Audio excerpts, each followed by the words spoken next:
Je vais parler de Yaoundé, donc Moïse. Exode 2, 6. Quelles sont leurs caractéristiques? On va prendre Jacob et Joseph.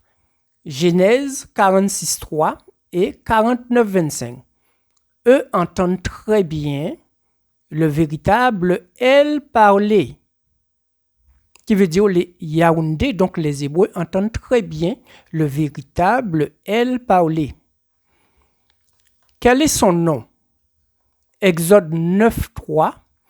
Le véritable El Seigneur dit à Moïse dans la loi des dieux, donc le Dieu des Hébreux.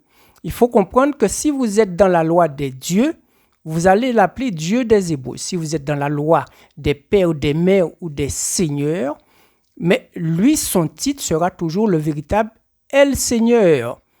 El Seigneur, gloire, parole comme le soleil.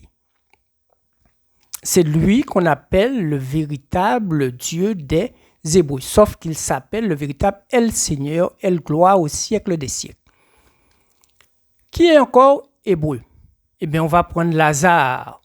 Lazare, Luc 16, 24. Il est au séjour de vie, et au séjour de vie, comme sur la terre, il y a de l'eau.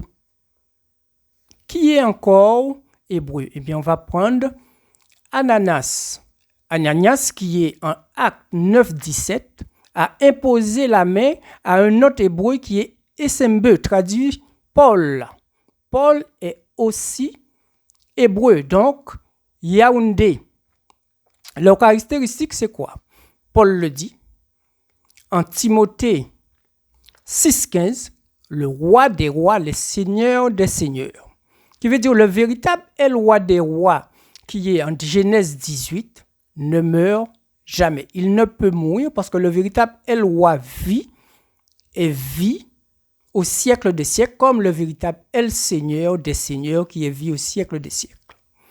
Maintenant, j'ai pris dans vos livres celui qui m'a dit de vous donner ce message.